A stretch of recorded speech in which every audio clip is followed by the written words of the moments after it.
आज अनेक मस्जिद आछे आल्लाहर घर जेगुली गत जुमाय जुमा हयेछे किन्तु एई जुमा जुमार नामाज नय मृत्युर मिছিলে परिणत हयेछे। एमन अनेक जायगा आछे जेखाने मानुषके दाफन करानोर मतो एकटु माटी खुঁজে पाওয়া যাচ্ছে না। एमन अनेक मस्जिद आछे जेखाने साजादा देওয়ার व्यवस्था नेই। एमन अनेकगुली परिवार आछे जेई परिवार थेके आपनजनदेरके हारिये सुखे कातो।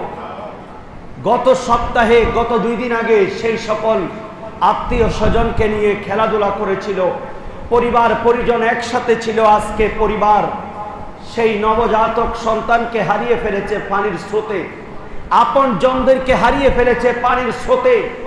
सेई परिवार परिजनके सबाइके निःस्व करे निजेर चाकरितिके गिये परिवारके देखार सेई सौभाग्य आजके अनेकेर नाई। किन्तु आल्लाहर दरबारे शुक्रिया आदाय करछि मुनीब एमन एकटा परीक्षा आमादेर काछ थेके नेन नाई। आल्लाह आमरा तोमार दरबारे शुक्रिया आदाय करछि, पाशापाशि दोया करछि ओई सकल शोकाहत मानुषदेरके जादेर मुखेर मध्य खाबार नाई, जादेर काछे सुस्वादु पानी नाई, कोमल पानी नाई, बिशुद्ध पानी नाई पान करार मतो, जारा परिवार परिजनके हारिये एकाकार हये गेछेन। आल्लाह आजके जुमार दिनेर वसिलाय आमादेर दोयाके तादेर पक्षे तुमी कबुल करे नाओ, आमीन। आल्लाहर कुरान इस्लाम एमन एकटा धर्म आमरा पेয়েছি शुधुमात्र निजेर दुखे दुखी हले होबे ना, निजेर सुखे सुखी हले होबे ना, आमादेरके सकलेर सुखे सुखी हये सकलेर दुखे दुखी हওয়ার शिक्षा इस्लाम आमादेरके दिয়েছে। सुबहानाल्लाह। इस्लाम होच्छे मानव जातिर जन्य मानवतार एकटा सर्वोत्तम पंथा, मानवताबादीर सर्वश्रेष्ठ प्रकृष्ट उदाहरण इस्लामेर मध्य आछे। आल्लाहर कुरान बोलছে, आल्लाह बोलेन ওয়া তাআওয়ানু আলাল বিররি ওয়াত তাকওয়া ওয়া লা তাআওয়ানু আলাল ইসমি ওয়াল উদওয়ান। তোমরা একে অপরকে সহযোগিতা করো বীর পুণ্যের কাজে, ভালো কাজে, ওয়াত তাকওয়া এবং আল্লাহ ভীতির কাজ যেগুলি হয়, যেই সকল কাজগুলি আল্লাহ আল্লাহ রাসূল পছন্দ করেন, যেই ভালো কাজগুলি পুণ্যের কাজগুলি আরেকজনে করেন সেগুলা তোমরা দেখে তাদেরকে সহযোগিতা করো এবং সাথে সাথে তোমরা তাদেরকে আর্থিক হোক, মানসিক হোক, বুদ্ধি পরামর্শ হোক, তাদের জন্য নিজেদের জন্য সর্বশ্রেষ্ঠ প্রকৃষ্ট উদাহরণ দিয়ে তোমরা তাদেরকে সহযোগিতা করো এই পুণ্যের কাজ যারা করে। সুবহানাল্লাহ বলেন। নির্দেশ আল্লাহর, তাহলে বুঝতেই পারেন ইসলাম শুধুমাত্র নিজে সুখ স্বাচ্ছন্দ্য হয়ে চলা এটার নাম ইসলাম নয়, এটার নাম মুসলিম নয়। নিজের কষ্টে পাশাপাশি অন্যের কষ্টে কষ্ট হওয়া, অন্যের দুঃখে দুঃখী হওয়া এবং অন্যের কাজে কর্মে নিজের সেবা, নিজেকে সেবার মাধ্যমে উজাড় করে দেওয়া, এটার নাম ইসলাম। সুবহানাল্লাহ। আল্লাহ বলছেন ওয়ালা তাআওয়ানু, কিন্তু সহযোগিতা করবা না আলাল ইসমি ওয়াল উদওয়ান, যেখানে আল্লাহর সীমা লঙ্ঘনের কাজ হয়, যেখানে পাপাচার হয়, যেই কাজগুলিতে আল্লাহ আল্লাহ রাসূল নারাজ হন, যেই সকল কর্মকাণ্ডে আল্লাহ আল্লাহ রাসূল খুশি হন না, আল্লাহ আল্লাহ রাসূলের অপছন্দ হয়, এই সকল সীমা লঙ্ঘনের কাজ এবং পাপের কাজের মধ্যে তোমরা সহযোগিতা করবা না। তবে যেই সকল কাজে আল্লাহ আল্লাহ রাসূলের ভয় আছে, যেই সকল কাজে আল্লাহর পক্ষ থেকে সহযোগিতা, পুণ্যের কাজ, একে অপরের মোহাব্বতের, হৃদ্যতার, ভালোবাসার কাজ, এগুলাতে তোমরা পারস্পরিকভাবে সহযোগিতা করো। আর একটু বড় করে বলেন আল্লাহর নবী রাহমাতুল লিল আলামিন ইমামুল আম্বিয়া যখন সেই গারে সূরের মধ্যে, গারে হেরার মধ্যে আল্লাহর 30 পারা কোরআন আনতে গেলেন, এমন সময় আল্লাহর নবী রাহমাতুল লিল আলামিন সর্বপ্রথম যেই শব্দ শুনলেন ইকরা, পড়ুন, এই আসমানি শব্দ যখন আল্লাহর নবী সর্বপ্রথম শুনলেন, আল্লাহর নবীর অন্তরে এক ধরনের ভয় প্রকম্পিত হলো। আম্মা জান হযরতে খাদিজাতুল কুবরা রাদিয়াল্লাহু তাআলা আনহা ওনাকে এসে বললেন, এ খাদিজা শোনো, আমি গারে হেরার মধ্যে এমন একটা শব্দ শুনেছি যেই শব্দ আমি কখনো শুনতে পাই নাই। আল্লাহর নবী রাহমাতুল লিল আলামিনকে আম্মা জান হযরতে খাদিজাতুল কুবরা রাদিয়াল্লাহু তাআলা উনি অভয় দিলেন, নবী গো আপনি চিন্তা করবেন না, আপনি ভয় পাবেন না, এটা আপনার ভয় পাওয়ার কোনো কারণ নেই। কারণ আল্লাহ রাব্বুল আলামিন, আল্লাহ আপনাকে এমন একজন নবী প্রেরণ করেছেন, কাল্লা ওয়াল্লাহি মা ইউখজিকা আল্লাহু আবাদান, আপনি কখনো চিন্তিত হবেন না, আপনি কখনো পেরেশান হবেন না। ইন্নাকা লাতাসিলুর রাহমা, কারণ আল্লাহ আপনাকে এমন কতগুলি গুণ দিয়েছেন যেই গুণগুলির কারণে আল্লাহ আপনাকে কোনো ধরনের বিপদে ফেলবেন না। সুবহানাল্লাহ বলেন। এই গুণগুলি আপনার কাছে আছে, যেই গুণের কারণে আল্লাহ আপনাকে বড় বড় বিপদে ফেলবেন না, আল্লাহ আপনাকে রক্ষা করবেন। ভয় পাওয়ার কোনো কারণ নাই। আপনার মধ্যে অন্যতম একটা গুণ হচ্ছে আপনি আত্মীয়তার সম্পর্ককে বজায় রাখেন। সুবহানাল্লাহ। আপনার যারা আত্মীয় স্বজন তাদেরকে আপনি ভুলেন না। যেই কোনো কঠিন মুহূর্তে, সুখে দুঃখে আপনি তাদের খবরাখবর রাখেন, তাদের সাথে সুন্দর আচরণ করেন, তাদের সাথে আপনি উত্তম ব্যবহার করেন। এই আত্মীয়তার সম্পর্ক আপনি ছিন্ন করেন না, যার কারণে আল্লাহর পক্ষ থেকে আপনাকে কখনো কষ্টে ফেলবেন না। সুবহানাল্লাহ। ওয়া তাহমিলুল কাল্লা, আপনি দুর্দশাগ্রস্ত অভাবী মানুষদেরকে আপনি তাদের জন্য বোঝা বহন করেন। নিজের জন্য নিজের পরিবার থেকে খাবার জিনিস নিয়ে ওই সকল দুস্থ মানুষদেরকে, গরিব মানুষের মুখের মধ্যে খাবার তুলে দেন। আপনার মধ্যে এমন কিছু গুণ আছে, আপনি নিজের পিঠে সেই বোঝাগুলি, খাবারের বোঝা বহন করে ওই পরিবারে দিয়ে আসেন, যার কারণে এই অভ্যাসগুলির কারণে, এই ভালো কাজগুলির কারণে আল্লাহ আপনাকে বিপদে ফেলবেন না। সুবহানাল্লাহ।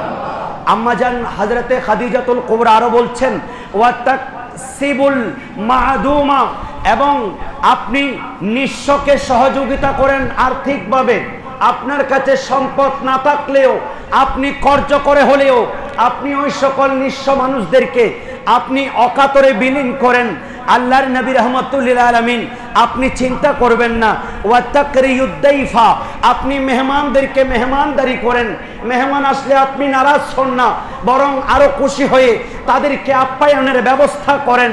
ওয়া তুইনু আলা নাওয়াইবিল হক, এবং হক পথের দুর্দশাগ্রস্ত ব্যক্তিদেরকে আপনি সাহায্যের জন্য নিজের সবকিছু প্রসার করে দেন। ইমামুল আম্বিয়ার বৈশিষ্ট্য, আল্লাহর নবীর অভ্যাস এগুলি। তো নবী গো, যারা এগুলি করেন তাদেরকে কি আল্লাহ কখনো কোনো ধরনের বিপদ আপদ দিয়ে পরীক্ষা করবেন? সুবহানাল্লাহ বলেন।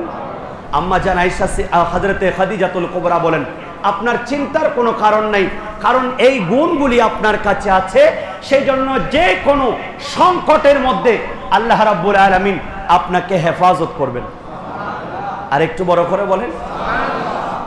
রাসূলুল্লাহ সাল্লাল্লাহু আলাইহি ওয়াসাল্লাম যেই রাস্তা দিয়ে হেঁটে যেতেন, এক বুড়ি প্রত্যেকদিন সেই জায়গার মধ্যে হিংসার বশবর্তী হয়ে আল্লাহর নবীর পথের মধ্যে চলার পথে কাঁটা বিছিয়ে দিতেন।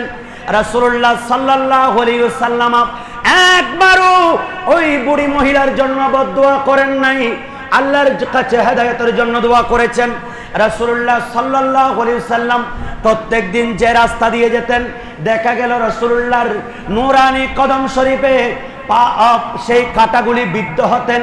কিন্তু একদিন দেখা গেল রাসূলুল্লাহ সেই পথের মধ্যে কাঁটা নাই।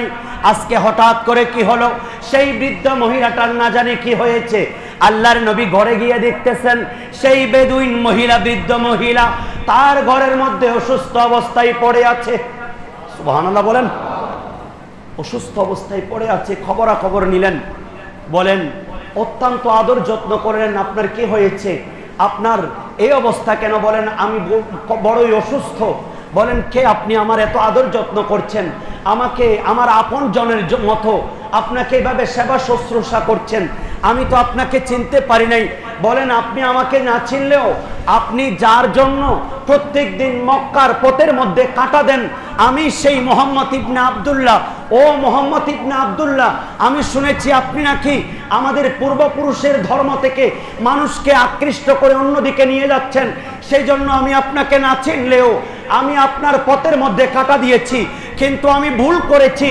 সেই মানবতার উৎকৃষ্ট প্রকৃষ্ট উদাহরণ যার ভেতরে আছে ইনি কখনো মানুষকে অন্য ধর্মের প্রতি মানুষকে বিদ্বেষ করতে পারেন না, বরং ইনি আল্লাহর পক্ষ থেকে প্রেরিত একজন নবী। রাসূলুল্লাহর আদর্শ দেখে ওই বেদুইন মহিলা সেই কালিমা পড়লো। সুবহানাল্লাহ বলেন। রাসূলুল্লাহ সাল্লাল্লাহু আলাইহি ওয়াসাল্লামের কাছে এমন বৈশিষ্ট্য ছিল, আল্লাহর নবী পেটের মধ্যে পাথর বেঁধেছেন। রাসূলুল্লাহ বলছেন, এই দেখো পাহাড়, এটাকে যদি আমি নবী ডাকি সেই স্বর্ণের পাহাড় হয়ে আমার সামনে উপস্থিত হবে। এরপরেও রাসূলুল্লাহর হাতের মধ্যে ছিল সমস্ত কায়নাতের নিয়ামতের চাবিকাঠি। তারপরেও নবীজি কখনো দুনিয়াকে সম্পদ রূপে ডাকেন নাই। আল্লাহর নবী ধৈর্য ধারণ করেছেন, নিজের পেটে পাথর বেঁধেছেন। এরপরেও কোনো একজন গরিব, কোনো একজন নিঃস্ব মানুষ আল্লাহর নবীর কাছে এসেছে, রাসূলে পাক আজ আর নয় এমন শব্দ নবীজির জবান দিয়ে কখনো বের হয়নি। যে যা চেয়েছে, যতটুকু চেয়েছে, যতবার চেয়েছে, যেখানেই চেয়েছে সেখানে আল্লাহর নবী দিয়েছেন। সেই গরিবদের প্রতি সহানুভূতি প্রদর্শন করা, এটা আমার নবীর একটা বৈশিষ্ট্য। আল্লাহর নবী রাহমাতুল লিল আলামিন আলা হযরত বড় সুন্দর করে বলছেন, আল্লাহর কোরআনও এটা বলছেন, নবী গো ওয়া আম্মা সাইলা ফালা তানহার। কোন একজন ভিক্ষুক আপনার কাছে আসবে, আপনার দরবারে ভিক্ষুকরা আসা যাওয়া করবে, এদেরকে আপনি দমক দিবেন না, খালি হাতে ফিরিয়ে দিবেন না, যা আছে সেখান থেকে আপনি দেন। সুবহানাল্লাহ বলেন। সায়েলু দামান সখী কা তামলো। সুবহানাল্লাহ। ভিক্ষুক নবীর দরবারে হাত পাতো, কিছু না কিছু বখশিশ তোমার জুটে যাবে। সুবহানাল্লাহ বলেন। সায়েলু দামনে सखी का तामिलो, कुछ ना कुछ इनाम हो ही जाएगा, जाएगा जाएगा, लुत्फ उनका आम हो ही जाएगा। सुबहानाल्लाह।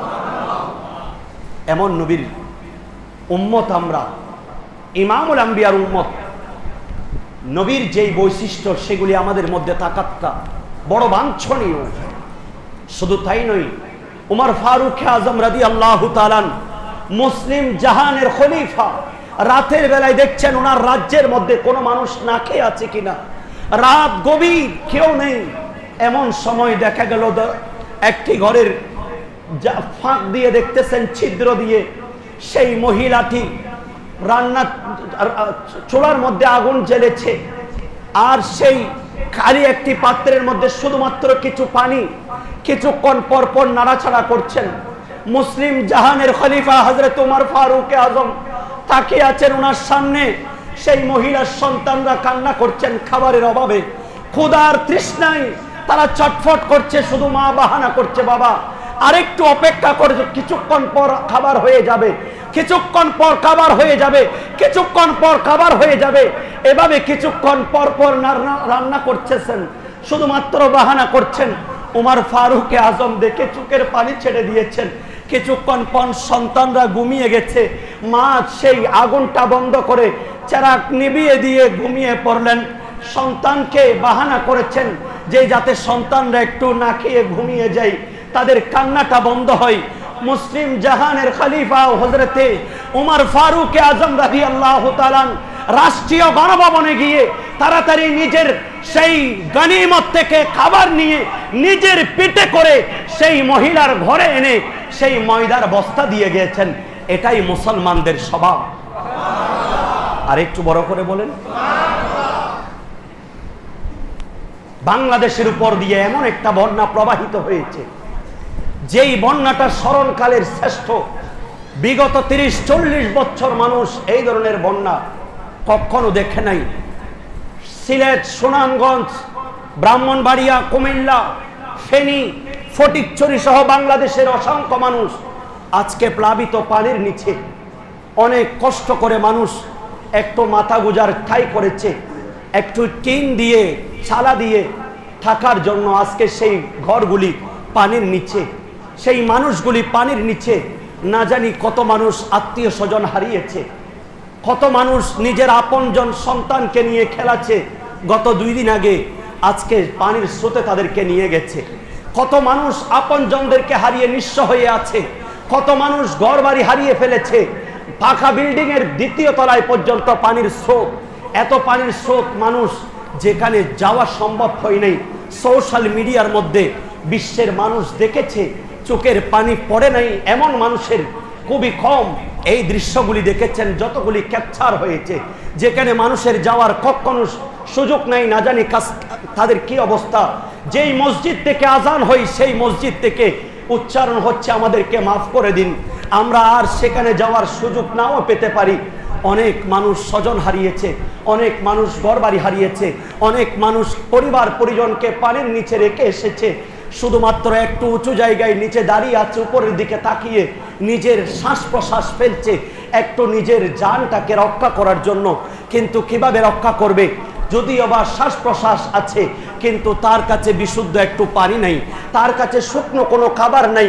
সেই কঠিন মুহূর্তে দিন পার করছে। যদিও বা পানির স্রোত থেকে নিজের জীবনকে রক্ষা করেছে সাঁতারে কেটে, কিন্তু খাবারের অভাবে তৃষ্ণায় সেই মানুষটা আজকে চটফট করছে, হাউমাউ করছে। আমরা দেখতে পাচ্ছি বাংলাদেশের অসংখ্য জায়গা থেকে সকল শ্রেণীর মানুষ বুট নিয়ে নিয়ে, বড় বড় ট্রাক নিয়ে নিয়ে তাদের কাছে ত্রাণ নিয়ে যাচ্ছে, তাদের কাছে সেই খাদ্য সামগ্রী নিয়ে যাচ্ছে। কিন্তু যাদের নসিবে পাচ্ছে তারা পাচ্ছে। আজ আমরা মানব জাতি, আল্লাহ রাব্বুল আলামিন আমাদেরকে বানিয়েছেন সর্বশ্রেষ্ঠ একটা জাতি, আশরাফুল মাখলুকাত। আমরা মানব যেভাবে শ্রেষ্ঠ, সেই জন্য দয়া, হৃদ্যতা, ভালোবাসা, মানবতার দিক থেকে আমরা সর্বশ্রেষ্ঠ হওয়া উচিত। ঠিক কিনা কথা বলেন? সর্বশ্রেষ্ঠ মানবতার প্রতি আমাদেরকে উদাহরণ দেওয়া রাসূলুল্লাহ সাল্লাল্লাহু আলাইহি সাল্লাম নিজে করেছেন, সাহাবীরা করেছেন। আল্লাহর নবী রাহমাতুল লিল আলামিন হাদিস নববীগুলি যখন দেখি আমাদের বড় আশ্চর্য লাগে। আল্লাহর নবী বলছেন, ইরহামু মান ফিল আরদি ইয়ারহামকুম ফি মান ফিস সামা। জমিনের মধ্যে তোমরা যারা আছো তাদের প্রতি তোমরা দয়া প্রদর্শন করো, ভালোবাসো, হৃদ্যতা প্রদর্শন করো, আর আসমানের মালিক যিনি আছেন ইনি তোমাদের প্রতি রহমত করবেন।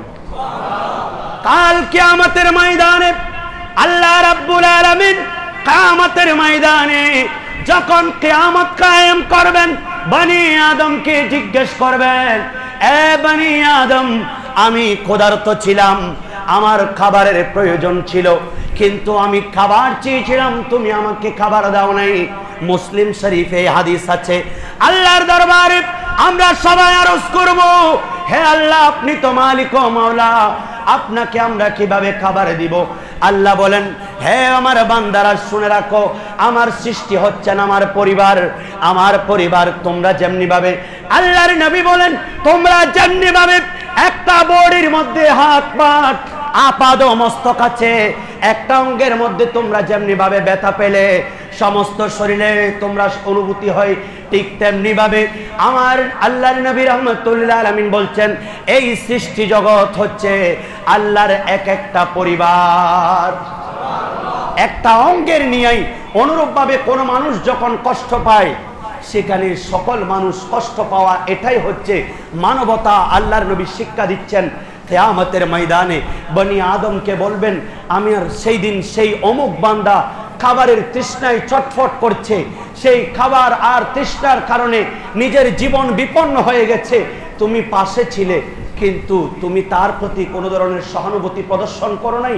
আল্লাহর নবী বলছেন, লাইসাল মুমিনুল্লাযী, ওই সেই ব্যক্তি, সেই প্রকৃত মুমিন নই, আল্লাযী ইয়াশমাউ, যেই নিজের পেট ভরে খাই, ওয়া জারুহু জাইউন ইলা যামবিহি, তার পাশে তার আপনজনরা ক্ষুধার্ত অবস্থায় আছে, তার মুসলিম ভাইয়েরা, তার পরিবার পরিজন, তার আত্মীয় স্বজন, তার দেশের মানুষ, তার মতো অনেক মানুষ না খেয়ে আছে, কিন্তু সেই পেট ভরে খাচ্ছে। এই সকল মানুষগুলি কখনো পরিপূর্ণ ঈমানদার হতে পারবে না। নাউজুবিল্লাহ বলেন। আল্লাহ রাব্বুল আলামিন বলেন, এ আমার বনি আদম, অমুক মানুষ ক্ষুধার্ত ছিল, তুমি যদি তাকে খাওয়াতে, আজকে আমাকে খাওয়ানোর সওয়াব পেয়ে যেতে, অমুক মানুষ আমার সেই বান্দা পিপাসার্থ ছিল, তার জন্য যদি তুমি পানির ব্যবস্থা করতে, আজকে আমি তোমার জন্য পানির ব্যবস্থা করতাম। আজকে যদি ওই ব্যক্তির দুঃখ কষ্টের মধ্যে নিজের দুঃখ কষ্টকে তুমি অংশীদার হতে পারতে, তার দুঃখ কষ্টকে লাঘব করতে, আজকে আমাদের ময়দানে আমি তোমার দুঃখ কষ্ট লাঘব করে দিতাম।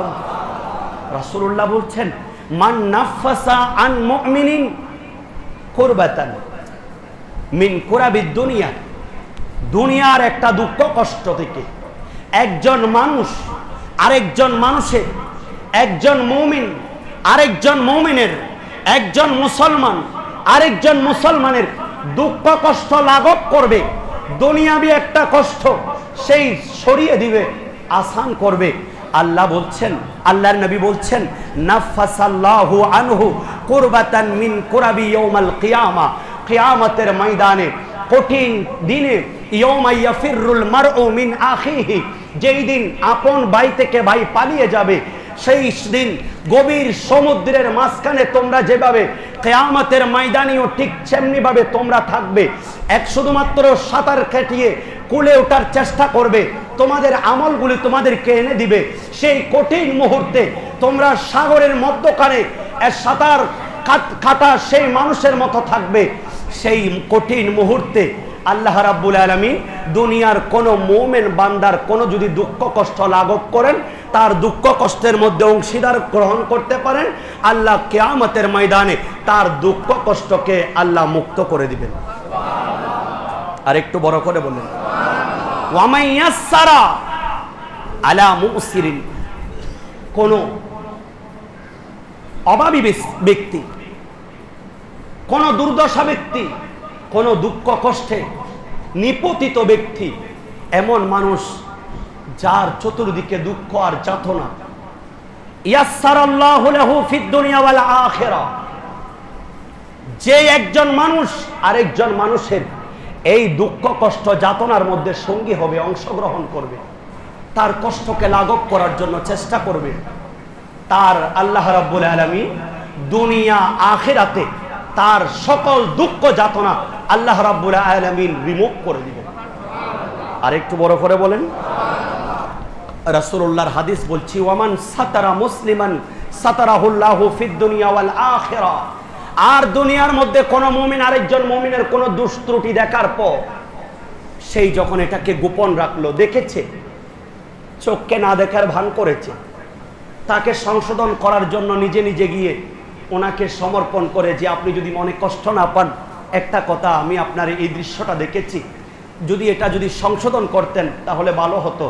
এভাবে আপনি তাকে গোপনে গিয়ে যখন এই আরেকজন মানুষের দোষ ত্রুটি গোপন করেছেন, আল্লাহ রাব্বুল আলামিন কিয়ামতের ময়দানে তার অসংখ্য গুনাহ, যেই গুনাহগুলি মানুষ দেখলে পাথর মারত, যেই গুনাহগুলি দেখলে মানুষ তাকে সালাম দিত না, যেই গুনাহটা দেখলে তার প্রতি ভক্তি করত না, এই সকল গুনাহগুলি, এই সকল অপরাধগুলি আল্লাহ কিয়ামতের ময়দানে গোপন রাখবেন। আর একটু বড় করে বলেন, ওয়াল্লাহু ফি আউনিল আবদি, আল্লাহ ততক্ষণ পর্যন্ত বান্দাকে সহযোগিতা করেন, সাহায্য করেন, তার পরিবারের উপর রহমত বর্ষণ করেন। মা কানাল আবদু ফি আউনি আখিহি, যতক্ষণ পর্যন্ত তার মুসলিম ভাইকে সেই যতক্ষণ পর্যন্ত সহযোগিতা করেন, সাহায্য করেন, মোহাব্বত করেন, হৃদ্যতা করেন, ভালোবাসেন, তার দুঃখে দুঃখী হন, তার সুখে সুখী হন, তার দুঃখে কষ্টে সঙ্গী হন, ততক্ষণ পর্যন্ত ওই ব্যক্তি যদি তার ভাইকে সহযোগিতা করেন, আল্লাহর সাহায্য আসে। আর একটু বড় করে বলেন। আজ আমরা কত আনন্দে আছি সেই স্বজনহারা মানুষগুলির জন্য, হাহাকার করছেন এই সকল মানুষগুলি। আজকে চট্টগ্রাম থেকে বা বাংলাদেশের বিভিন্ন প্রান্ত থেকে যারা ধনী মানুষ তারা যাচ্ছেন বিভিন্ন জায়গায়, আমি অনুরোধ জানাবো, এই আমরা আগামী রবিবার চট্টগ্রামের সুনামধন্য আলেম যারা ওয়াজ নসিহত করেন, রাবেতায়ে উলামায়ে আহলে সুন্নাত বাংলাদেশের পক্ষ থেকে আমরাও ত্রাণ নিয়ে যাব। আপনাদের যদি কিছু সম্ভাবনা থাকে, সুযোগ থাকে, সর্বোচ্চ একটু দিয়ে আমার ভাইদের জন্য একটু সহযোগিতা করবেন। তারা এই ক্ষুধার্ত অবস্থায় যদি আপনার একটা টাকা, আপনার একটা খাবারের লোকমা যদি তাদের মুখে পড়ে, তাহলে কি অবস্থা হবে একটু চিন্তা করে দেখেন। আল্লাহর নবীর হাদিস নববীর এই সুন্নাতগুলি আমরা যাতে পালন করতে পারি, সেই জন্য সর্বোচ্চ আপনারা একটু সহযোগিতা করবেন। হয়তো আমার ভাইয়েরা তুলছেন এবং এখানেও আছে, এখানে তুলতেছেন। সর্বোচ্চ এই ত্রাণ আমরা যেহেতু পৌঁছাবো, ফেনী হোক বা ফটিকছড়ি হোক, বিভিন্ন জায়গায় আমরা যেখানে প্লাবিত হয়েছে বেশি বা এখনো ত্রাণ পৌঁছায় নেই, আমরা সংবাদ নিয়ে আমরা তাদের জন্য ত্রাণ পৌঁছানোর চেষ্টা করব। আপনারা সর্বোচ্চ সহযোগিতা করবেন। আল্লাহুম্মা সাল্লি মাওলানা মুহাম্মদ ওয়া আলা আলি মাওলানা। শুধু তাই নয়, আল্লাহর নবী আরো বলছেন, লা ইয়ারহামুল্লাহ, আল্লাহ রহমত প্রদর্শন করেন না, আল্লাহ দয়া করেন না, মাল্লা ইয়ারহামুন নাস, যে মানুষের প্রতি দয়া প্রদর্শন করে না, যে আরেক মানুষের প্রতি যার মধ্যে ভালোবাসা নাই, হৃদ্যতা নাই, মুহাব্বত নাই, আল্লাহ তাকে দয়া করেন না।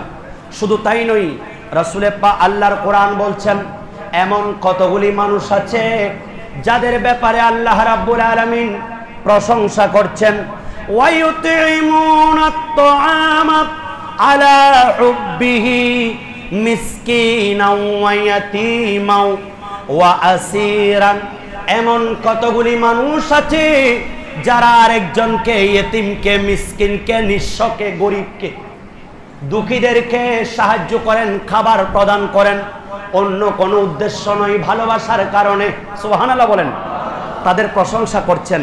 এবং শুধু তাই নয়, তারা নিজেরা এগুলা দেওয়ার পরে বলে, ইন্নামা নুতইমুকুম লিওয়াজহিল্লাহ, আমরা এই সকল খাবার খাওয়াইছি এই টাকা পয়সা দিয়ে, আর্থিক, মানসিক, শারীরিক আমরা উপস্থিত হয়ে তাদের জন্য সহযোগিতা করেছি একমাত্র আল্লাহর সন্তুষ্টির জন্য। লা নুরিদু মিনকুম, আমরা তাদের কাছ থেকে কোনো কিছু চাই না, জাযান ওয়ালা শুকুরান, তারা আমাদের কৃতজ্ঞতা প্রকাশ করুক, তারা আমাদেরকে ধন্যবাদ দিক, সেটাও চাই না। আমরা তাদের কাছ থেকে কোনো জাযা চাই না, প্রতিদান চাই না। এটা আমরা একমাত্র করেছি আল্লাহর সন্তুষ্টির জন্য।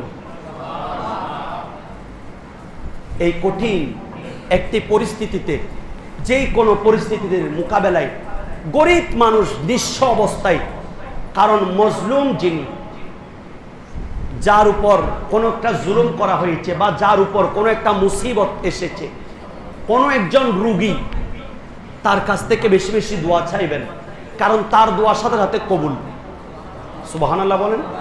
কঠিন মুসিবতের মধ্যে যখন আপনার আমার কোনো একটা সহযোগিতা তার মধ্যে পড়েছে, তার অন্তর থেকে যেই দোয়াটা আসে, এই দোয়াটার মাধ্যমে আপনার আমার উভয় জগৎ, উভয় জাহান আমাদের মুক্তির পথ আছে। সুবহানাল্লাহ বলেন। অনুরোধ জানাবো, আমাদের প্রত্যেকের একটা নির্দিষ্ট স্থান আছে, আমরা এখান থেকে গিয়ে ঘরে যাই, যেখানে আমাদের আরামায়েশের জায়গা, ঠিক কিনা বলেন? আমরা যখন অসুস্থ হয়ে যাই, আমাদের একটা নির্দিষ্ট স্থান আছে, ডাক্তারখানা। এইভাবে আমাদের প্রত্যেকটা একটা নির্দিষ্ট জায়গা আছে যেখানে গিয়ে আমরা শান্তি পাই, যেখানে আমাদের সমস্যার সমাধান করানোর জন্য যাই। অনুরূপভাবে মুসলমানদের জন্য, ঈমানদারের জন্য একটা গুরুত্বপূর্ণ স্থান হচ্ছে মসজিদ। সুবহানাল্লাহ। আসর, ফজরের নামাজ পড়লাম, জোহরের নামাজে আসলাম, এই মাঝখানের সময় এমন কোন মানুষ বলতে পারবেন আমার চোখ দিয়ে গুনাহ করি নাই, আমার হাত দিয়ে গুনাহ করি নাই, আমার পা দিয়ে গুনাহ করি নাই? এই সময়ের মধ্যে, মধ্যবর্তী সময়ে এমন কোন মানুষ দেখাতে পারবেন না যে আমি গুনাহমুক্ত, ঠিক কিনা বলেন? আল্লাহ রাব্বুল আলামিন আমাদেরকে এই মাঝখানের সময়টাতে দিয়েছেন, বান্দা এই গুনাহটা করেছো, ফজর থেকে আসর, ফজর থেকে জোহর, এই মধ্যখানের সময়টি তুমি গুনাহ করেছো, শয়তানের ওয়াসওয়াসায় হোক, যে কোনো পন্থায় হোক, গুনাহ করার পরে জোহরের সময় একটা ক্যান্টনমেন্ট আছে, একটা নির্দিষ্ট স্থান আছে, সেই জায়গায় গিয়ে মুনিবের দরবারে সাজদা করে আমি আল্লাহর কাছে মাফ চাও, আমি মাফ করে দেব। আরেকটু বড় করে বলেন। আমাদের জন্য এই জায়গাটা হচ্ছে এখানে গুনাহ মাফ করানোর জায়গা। গুনাহ করব আমরা বান্দা হিসাবে, শয়তানের ওয়াসওয়াসায় পড়ে গুনাহ করছি, আর এটা মাফ করানোর জন্য আমাদের জন্য একটা জায়গা হচ্ছে মসজিদ। এই মসজিদটা দিয়েছে গুনাহ মাফের জন্য।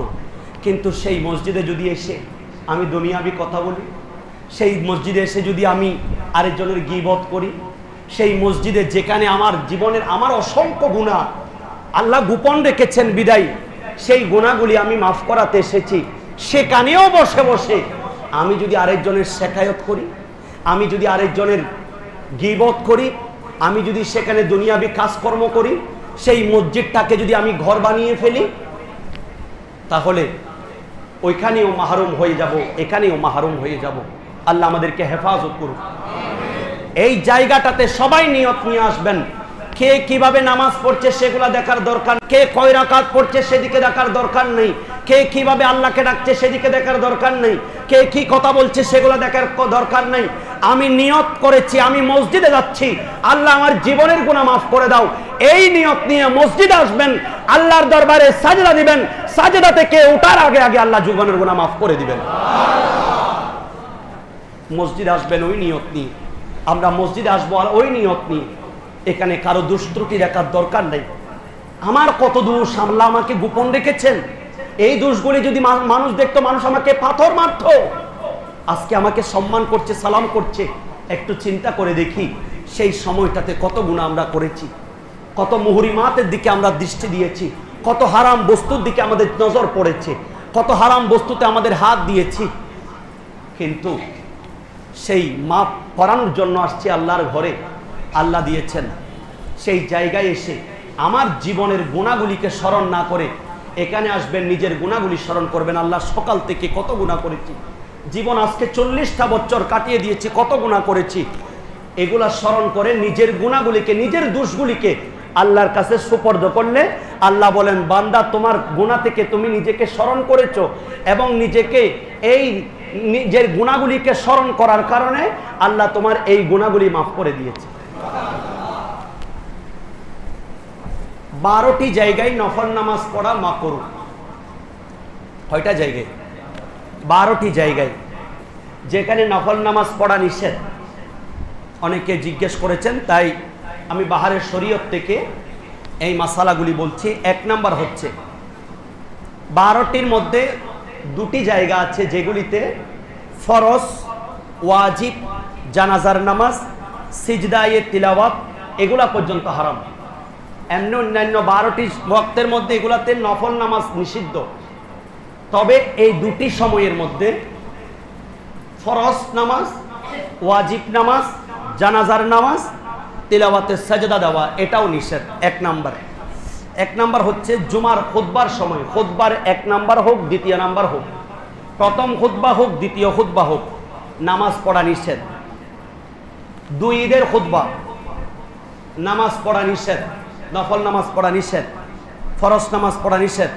সূর্য গ্রহণের সময়, সূর্য গ্রহণের খুতবার সময়, বৃষ্টির ইস্তেসকার নামাজের সময়, হজের খুতবার সময়, বিবাহের খুতবার সময়, সর্বপ্রকার খুতবার সময় নফল নামাজ নিষেধ। এমনকি এই খুতবা চলাকালে সুন্নতে মুআক্কাদা বা ফরজ সেগুলা পর্যন্ত নিষেধ। আরেকটা হচ্ছে কারো প্রাকৃতিক প্রয়োজন হয়েছে, বাথরুমের যাওয়ার প্রয়োজন হয়েছে, এমন সময় যদি ব্যাগ বেশি থাকে, সেই সময় আপনি নামাজে শরীক না হয়ে আগেরগুলো আগে শেষ করে আসবেন। এগুলা শেষ করে আপনি যদি জামাতে আসেন, সময় পান নামাজ পড়বেন, না হলে নিজের নামাজ। আর যদি পারতেছেন বা নামাজ পর্যন্ত আপনি অপেক্ষা করতে পারবেন, অসুবিধা নেই, আপনি আগে নামাজ পড়ে ফেলতে পারবেন। আরেক সময় হচ্ছে খাবার সামনে আসা, খাবার এসেছে, আসক্তি আছে, ক্ষুধাও লেগেছে, আপনি যদি এই মতো অবস্থায় কাজটা না করেন, খাবারটা না খান, আপনার নামাজের একাগ্রতা নষ্ট হয়ে যাবে। এই সময় আগে আপনি খাবার খেয়ে ফেলবেন। ফজরের নামাজ, ফজর উদিত হওয়া, সুবহে কাজিব, অন্ধকার দূরভীত হয়ে একটু সাদা আভা যখন পশ্চিম আকাশে আসে, আকাশের মধ্যে আসে, সেই সময় মুয়াজ্জিনরা আজান দেয়। এর আগে আজান দিলে আজান হবে না। সুবহে কাযিবে, সুবহে সাদিকের মধ্যে ফজর উদিত হওয়ার পর যখন আজান দেয়, এই সুবহে সাদিকের সাথে সাথে ফজরের নামাজের পর, এমনকি ফজরের নামাজের পরে সূর্য উদয় পর্যন্ত এই সময়ের মধ্যে নফল নামাজ নিষেধ। নফল নামাজ নিষেধ। এমত অবস্থায় কেউ যদি সুন্নাতের আগে যদি কেউ ওই যে তাহিয়াতুল উযু, দুখুলুল মসজিদ, এগুলা পড়ার অনেকের অভ্যাস আছে, এগুলাও এই সময় নিষেধ। এমনকি যদি আপনি নিয়ত করেন সওয়াব পেয়ে যাবেন, সুবহানাল্লাহ। আর একটা হচ্ছে সূর্য উদয়ের পর, সূর্য যখন উঠে যাবে এরপরে আপনি ইশরাক নামাজ, নফল নামাজ পড়তে পারবেন। এর আগে ফজর উদিত হওয়া থেকে সূর্য ওঠা পর্যন্ত এই সময়ে শুধু ফজরের 2 রাকাত সুন্নাত এবং 2 রাকাত ফরজ ছাড়া অন্য কোনো নামাজ পড়বেন না। এই সময় তাসবিহ তাহলিলাত পড়বেন, দুরূদ শরীফ পড়বেন। কেউ যদি ফজরের আজান এখনো দেয় নাই, আমি নিয়ত শুরু করেছে 2 রাকাতের, তাহলে উনি 2 রাকাত পরিপূর্ণ করে ফেলবেন। এগুলা নফল হিসাবে ধরতে হবে, সুন্নাত আবার পড়তে হবে। কেউ যদি নিয়ত আগে করে ফেলে, কেউ 4 রাকাতের নিয়ত করলো, এমন সময় আজান দিচ্ছেন, 1 রাকাত পড়েছেন, আর 1 রাকাত পড়ে 2 রাকাত হলো, আবার 2 রাকাত পরে আর 2 রাকাতের জন্য দাঁড়িয়ে যাবে। প্রথম 2 রাকাত নফল হবে, দ্বিতীয় 2 রাকাত ফজরের সুন্নাত হয়ে যাবে, আর সুন্নাত পড়তে হবে না, ওইদিকে ফরজ পড়বেন। দ্বিতীয় নাম্বার,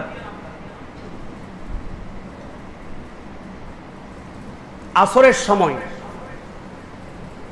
আসরের ফরজ পড়ার পরে ওইদিকে সূর্য অস্ত পর্যন্ত, মাগরিবের পূর্ব পর্যন্ত কোনো ধরনের নফল নামাজ নিষেধ। এই সময় কেউ নফল নামাজ পড়বেন না। আর কেউ যদি আসরের নামাজ কাজা হয়ে যাচ্ছে, সময়ের কারণে পড়তে পারেন নাই, তাড়াতাড়ি আপনি নিষিদ্ধ সময় হলেও শুধুমাত্র আসরের জন্য রুখসত, ওই সময় আসরের ফরজ নামাজ পড়ে দিতে হবে। আরেকটা হচ্ছে সময় সংকীর্ণতা। ফরজ নামাজ যদি বাদ দিয়ে দেন তাহলে আপনার ওয়াক্ত চলে যাবে। এই সময় আপনি সুন্নাত এবং অন্যান্য সুন্নাতে মুআক্কাদা হোক, এগুলো আপনি বাদ দিয়ে তাড়াতাড়ি ফরজ নামাজ পড়ে দিবেন। এরপরে হচ্ছে ইমাম সাহেব খুতবার স্থান থেকে খুতবা দেওয়ার জন্য যখন উঠবেন, তখন সর্বপ্রকার নফল তথা সুন্নাতে মুআক্কাদা পর্যন্ত, এগুলা পর্যন্ত নিষেধ, পরে পড়বেন।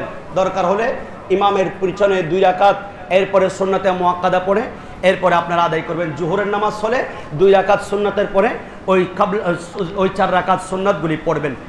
ঈদের নামাজের পূর্বে, ঈদের নামাজের পরে নফল নামাজ ঈদগাহের ময়দানে হোক, মসজিদে হোক, ঘরে হোক, কোথাও নফল নামাজ পড়া নিষেধ।